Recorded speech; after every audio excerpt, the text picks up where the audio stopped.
Elon Musk has been making the rounds talking about, well, a small thing, just the collapse of all of civilization because of birth rate declines. The birth rate is very low. But never fear, because The View is here to help us and remind us that we don't need people for the world. I'm one of those people that I feel that the Earth is overpopulated. A dividing line is certainly being drawn today through civilization, and if we believe Elon and the statistics, we might want to pay attention because civilizational collapse is potentially the repercussion for not paying attention to eternal truths that can truly save us all. Thanks so much for watching the show today. My name is Reed Huberman. Before I get into the rest of the show, I want to encourage you, ask you, implore you to make a big difference in our subscriber count by liking, sharing, and subscribing. And also, if you don't know by now, for a very small price of just $7 a month, you can become a member over at indiethinker.org/support, where we offer you a bunch of different resources that can help you take your thinking to the next level from a conservative Christian perspective. Or I like to say Christian conservative perspective, just to make sure the priorities are in the right line there. But nonetheless, you can gain access to ebooks, audiobooks, movies, documentaries, and so much more by becoming a supporter over at indiethinker.org/support. Also want to make sure that you know that today's show is sponsored by our friends over at Sweet and Savory. Now, I promised you last show that I would only advertise if we got 10 sales in the last show. We didn't meet that mark. We fell just shy of it, but I believe in you and I trust you. I trust that you know that your money spent at Target is way, way better spent at a place like Sweet and Savory with people who care about your values and who can also help you cook amazing meals. I mean, do you want to continually shove fried chicken from KFC down the throat of your kids, or the value, I like the value menu too at McDonald's, but is that really what you want to give your kids? Or do you want to become an expert chef in your own home by teaching yourself to cook with their online classes or in-person cooking class experiences? Well, I think you know the answer to that. It's time to support the people who care about the things that you care about. And that's our friends over at Sweet and Savory. I mean, they sponsor this show, so that shows that they actually have a real concern for these things. So go over to sweetandsavoryclassroom.com, and then when you check out, make sure to use the promo code IndieThinker to let them know that we sent you. Now, two of my favorite apocalyptic books, well, outside of Revelation in the Bible and that kind of thing, are George Orwell's 1984 and Aldous Huxley's Brave New World. And there's been a long-running debate as to which one is right, which one best describes human nature, which one best describes the impulses of totalitarianism, and what will be the thing that brainwashes us all, connects us into the matrix, and takes away all of our freedom that will spell the end of civilization as we know it. Now, if you know anything about 1984, Orwell posited kind of a totalitarian despotic state that would shove their will down the throat of the people, whether they like it or not. And Huxley, well, he had kind of a different version, a more hedonistic version of the world where people would forego their freedoms in order to pursue pleasure. Now, there's a great book that compares these two, and it's called Entertaining Ourselves to Death, and it's by Neil Postman, a truly fantastic book that you should check out. But in the book, this is what he argues about these two characters and about the totalitarian state. So here's what Postman says. What Orwell feared were those who would ban books. What Huxley feared was that there would be no reason to ban a book, for there would be no one who wanted to read one.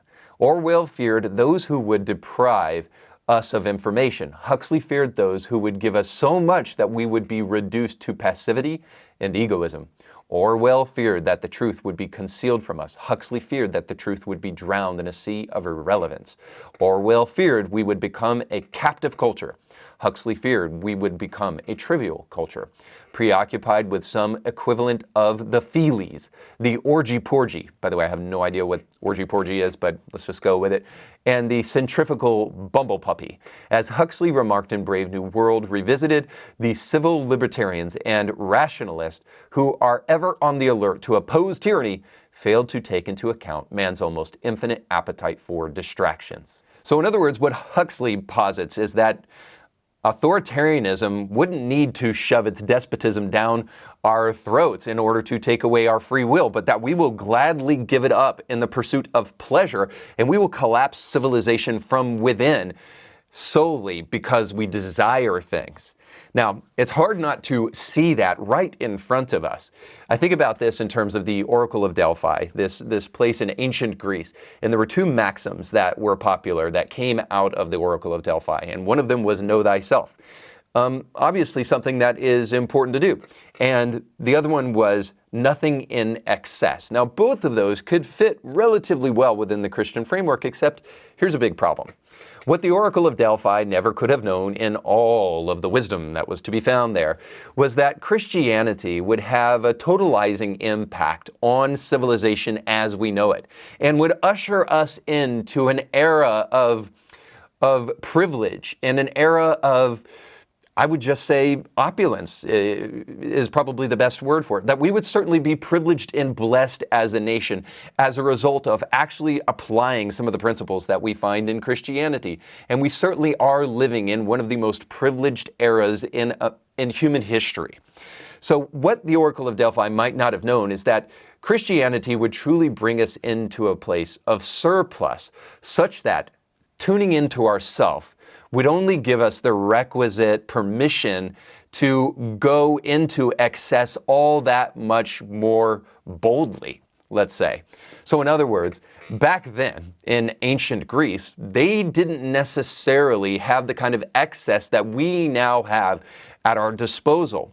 And so it was almost kind of like, don't worry about not having enough. Scarcity is okay, because what you need to do is you need to reflect on the inner self. Well, in the present, reflecting on the inner self has only given us the prescription, let's call it, to indulge ourselves in whatever we want. And so knowing thyself has only pushed us toward excess all that much more. And we see that on full display as we hear what Elon Musk had to say about fertility rates in America and how we are below replacement. There's a lot of things, I suppose, that I worry about, but and some of these things will seem esoteric to people. The birth rate is very low in almost every country. And it's something, unless that changes, civilization will disappear. America had the lowest birth rate, I believe, ever. That was last year. Places like Korea, the birth rate is 1/3 replacement rate. So that means in 3 generations, Korea will be 3 or 4% of its current size. And nothing seems to be turning that around. Humanity is dying. Now, if you're a Malthusian, or you think that the resources that we have in the world will be outpaced by population, and then that will lead to all sorts of catastrophic things, then it's going to be hard-pressed for me to convince you that that is a totally nihilistic and ridiculous proposition. But what I can do is I can show you culturally that this has nothing to do with resources, and it has nothing to do with whether or not we can truly maintain a high population, because we truly can. Rather, there are cultural phenomena, especially in America, that are impacting the fertility rate. So on the screen now, you can see from the Wall Street Journal some statistics that back up exactly what Elon Musk is saying. So around the 1970s, we dropped below replacement level, and we have not been back up to replacement level since then. We've kind of side-skirted it, but fallen just below it a couple of times. But for the better part of half a century, our civilization has been below replacement level. And I can't stress enough how important that actually is if you actually care about the survival of the human race. Now, the real question is what is the cause for this steep decline around the 70s and the 60s? What took us from this place where we obviously have this large spike in population to this place where it totally bottoms out? Well, there's a couple of things that you should know that is to blame for the civilizational fertility rates in America and their total collapse. The first one you should know is around 1963, a book called The Feminine Mystique came out by a one Betty Friedan, and that marks the beginning of the second wave feminist movement. Now, for those of you who classify yourself as a feminist because you believe somehow that feminism is really just about women having the right to vote and Michelle Obama having her own podcast and the right to do that, let me introduce you to second wave feminism, one of the most destructive forces in human history. I don't care what the Bible says. You have every right in the world. All those women who identify with your religion have every right in the world to not get an abortion, to not take birth control, but they do not have the right to dictate my life and what I decide to do with my body. I don't care about your religion. But what about the baby? So in order to facilitate the idea, the mistaken notion that women and men are basically the same and they should be in the workforce together doing the exact same jobs because there's zero difference between them. Now, I'm not saying that women shouldn't work outside of the home. It's not what I'm arguing. I'm just simply arguing the mistaken idea that men and women aren't different and they should be doing exactly the same things. In order to facilitate that lie, two things had to happen.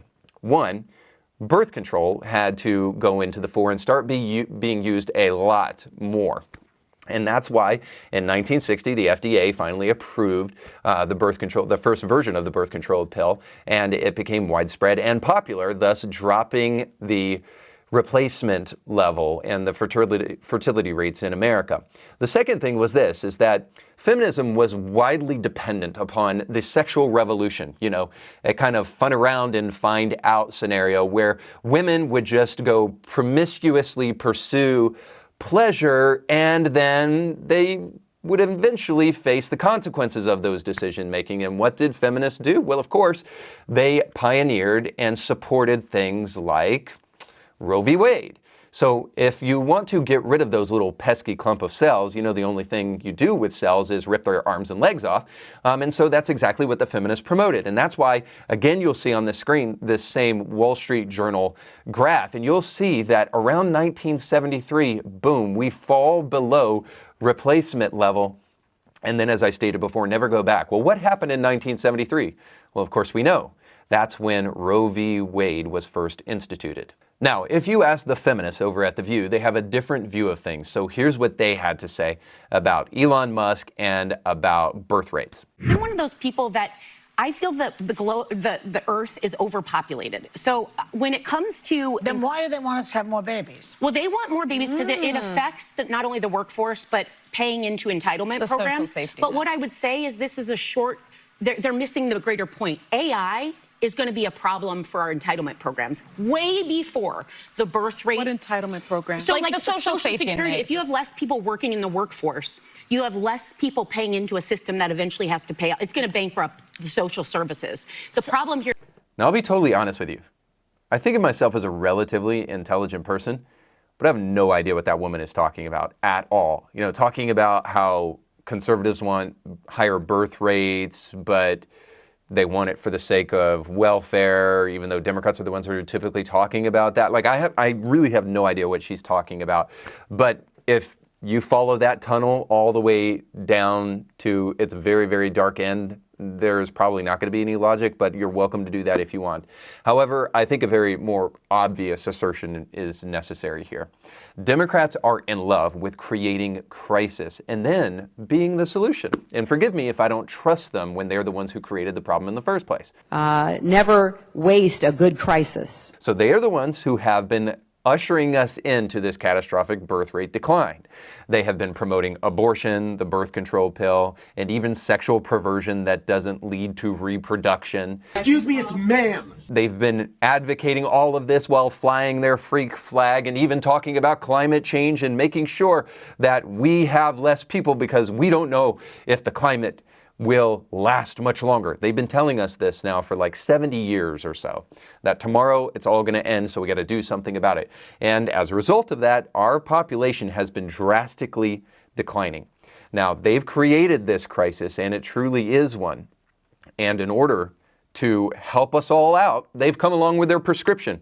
And what did they do? Well, they offered us illegal immigration in mass numbers to try to bring people into this country that is experiencing such a cataclysmic birth rate decline. So I don't think that we should listen to progressives on any of this whatsoever, and perhaps there is a higher authority that we should be listening to.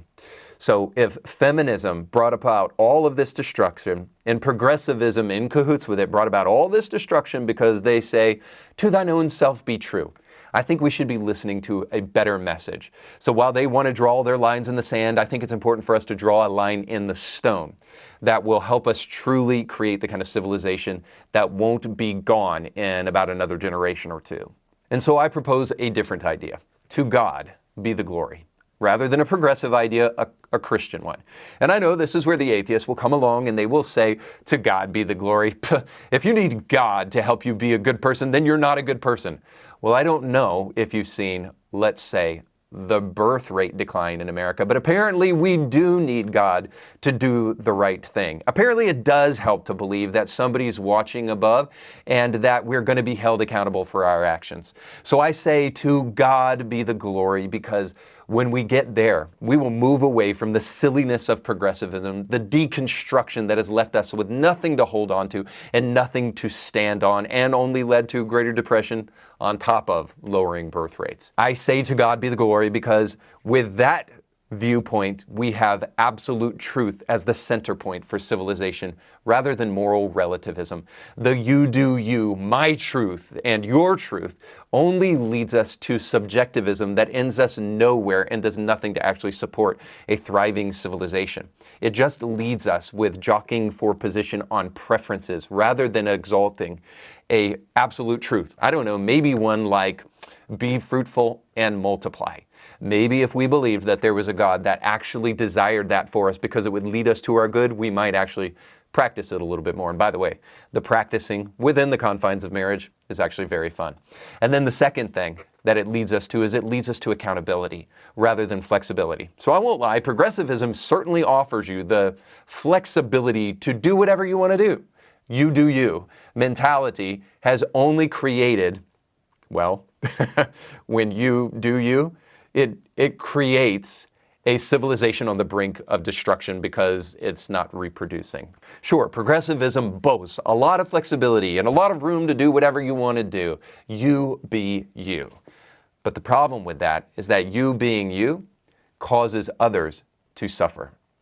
Personal responsibility realizes that our actions have repercussions and we live in a society together, and it's about time we started acting like it. Not to mention, it doesn't hurt that we're held to a higher standard. We're accountable to a holy God, and there are repercussions for our actions not only in this life, but the life to come. It cannot help but help for you to believe that somebody else is watching, even when you think no one is. And that kind of responsibility will be the kind of thing that causes us to look at birth rates and realize, well, maybe we should listen to what God said in the beginning, because being fruitful and multiplying, actually a good thing if you care about, I don't know, survival of the species. All right, thanks so much for watching. Don't forget to like, share, and subscribe. And if you want to get back to the Bible and back to a Christian worldview, then I highly encourage you to check out indythinker.org/support, where you can support what we're doing here at Indie Thinker, but also if you become a member, you can gain access to ebooks, audiobooks that have been handpicked to try to help your Christian worldview flourish, and movies, documentaries, and so much more. Also, you can check out our sponsors down below in the description of this podcast, but most importantly, go with God.